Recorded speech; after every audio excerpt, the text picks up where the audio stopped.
Hare Krishna, Granthara Śrīmad-Bhāgavatam ki jai, Srila Prabhupada ki jai. Śrīmad-Bhāgavatam in story form, chapter 76. The Brahmanas' wives blessed, Canto 10. The cowherd boys said, O Rama, O mighty armed one, O Krishna, chastiser of the wicked, we are very hungry and so you should do something about this. Being thus petitioned, Lord Krishna replied, being desirous of pleasing certain devotees that were Brahmanas' wives, please go to the sacrificial arena where some Brahmanas are now performing the Angirasha Yajna for the purpose of being promoted to heaven. Ask the Brahmanas to give you some food and do so in the name of my elder brother and my name as well. Tell the Brahmanas that you have been sent by us. Being so instructed, the cowherd boys went and stood before the Brahmanas with folded hands, and then fell flat onto the ground to offer respects. The boys said, O earthly gods, we have been sent by Balrama and Krishna, who are tending cows nearby. They are hungry, and so they ask you to give them some food. Except during the interval between the initiation of the performer of the sacrifice and the sacrifice of the animal, it is not contaminating for even the initiated to eat, at least in sacrifices other than the Sautramani. Sautramani. Anticipating possible objections, the cowherd boys had spoken in this way, showing that they knew very well about the technicalities of Vedic sacrifice. Being full of petty desires and entangled in performing elaborate rituals, the Brahmanas paid no heed to the cowherd boys' request. Though presuming themselves to be very learned and advanced, the Brahmanas were actually inexperienced fools. Although the ingredients of sacrifice, the place, time, paraphernalia, mantras, rituals, priests, fires, demigods, performer, offerings, and the as yet unseen results are all aspects of the Supreme Lord's opulence, the Brahmanas saw Krishna as an ordinary human being. After the Brahmanas had failed to reply with even a simple yes or no, the cowherd boys returned disappointed to Krishna and Balarama and reported what had happened. In response, Krishna simply loved and told the boys not to be disappointed because one cannot expect to be successful all the time while begging. Krishna then said, go once again and approach the wives of the Brahmanas. Tell them that I have come here along with Balrama. They will certainly give you all the food you want, for they are my unalloyed devotees.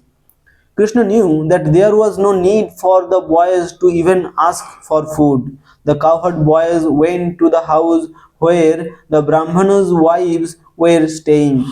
Bowing down to the ladies who were seated and very nicely decorated, the boys addressed them with all humility. Obeisances unto you, O wives of the learned Brahmanas. We have been sent by Lord Krishna, who is not far from here, tending the cows along with Lord Balrama. He is hungry, and so some food should be given for him and his companions. The wives of the Brahmanas were always very eager to see Krishna, and so when they heard the words of the cowherd boys, they became very excited. Taking with them large containers of very tasty and aromatic food, they went to meet their beloved. Just as rivers flow toward the sea. Although their husbands, brothers, sons, and other relatives tried to stop them, the wives of the Brahmanas went and found Krishna in a garden near the Yamuna, strolling there in the company of his elder brother and the cowherd boys. Krishna's complexion was blackish and his garments were golden. decorated with a peacock feather, colored minerals, springs of flower birds, a garland of forest flowers and leaves. Krishna appeared just like a dramatic actor. He rested one hand upon the shoulder of a friend, and with the other he twirled a lotus flower.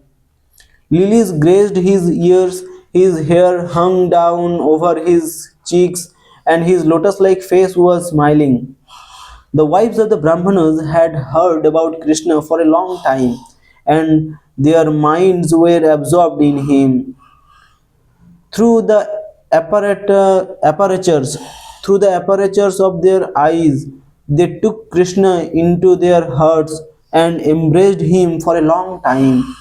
In this way they gained relief from their separation from Krishna, just as great sages give up the anxiety of false ego by embracing their innermost consciousness.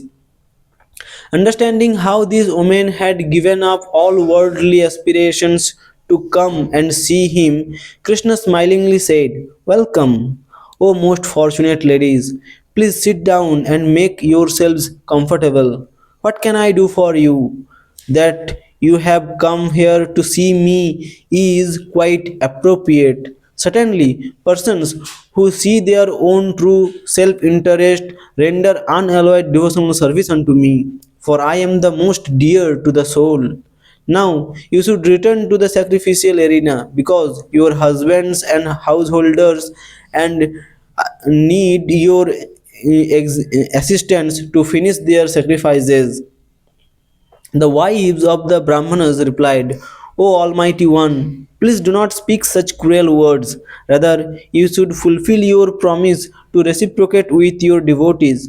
Now that we have attained your lotus feet, we wish to remain here in the forest so that we may carry upon our heads the garlands of tulasi leaves that fall from your body and are then crushed by your lotus feet. We are ready to give up all material relationships.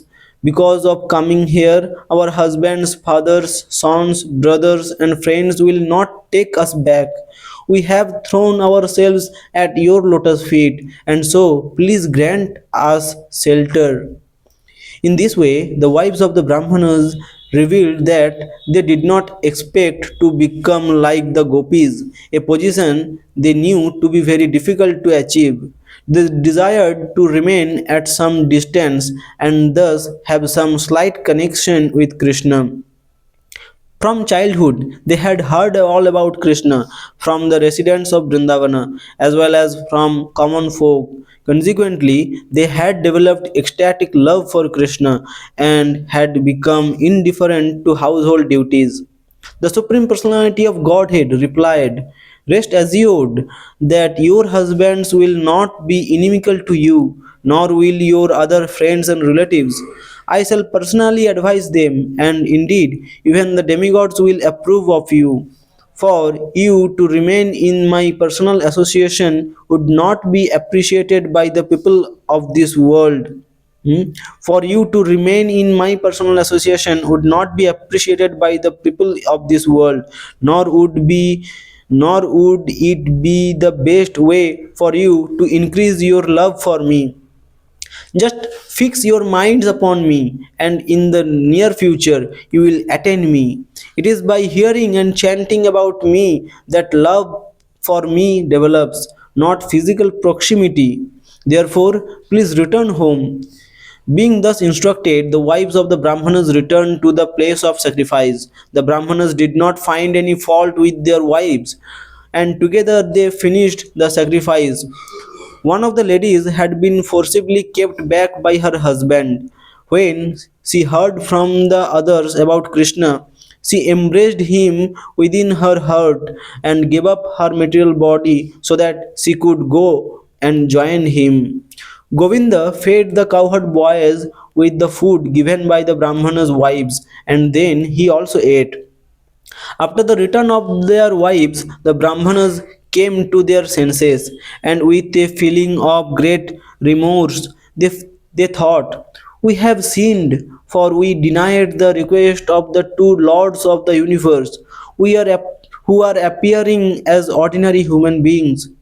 Taking note of their wives' pure devotion for Lord Krishna and seeing their own lack of devotion, the Brahmanas felt ashamed and condemned themselves, saying, "To hell with our threefold birth, physical birth, Brahmanical initiation, and initiation into the performance of Vedic sacrifice, our vow of celibacy, and our extensive learning.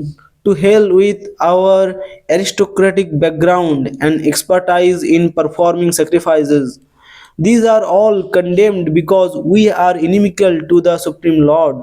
The Lord's illusory potency bewilders even great yogis, and what to speak of us? Just see the love these women have developed for Lord Krishna. This love has broken the very bonds of death, the very bonds to death, which is their attachment to family life. It was the Lord's mercy upon us that He sent the cowherd boys to beg for food and thus expose our foolish arrogance. We were bewildered and could not understand Krishna to be the Supreme Personality of Godhead. Now we hope that He will kindly forgive our offense. In this way, the Brahmanas became very eager to see Krishna, but being afraid of King Kamsa, they did not dare to go Vraja. They did not dare to go to Vraja.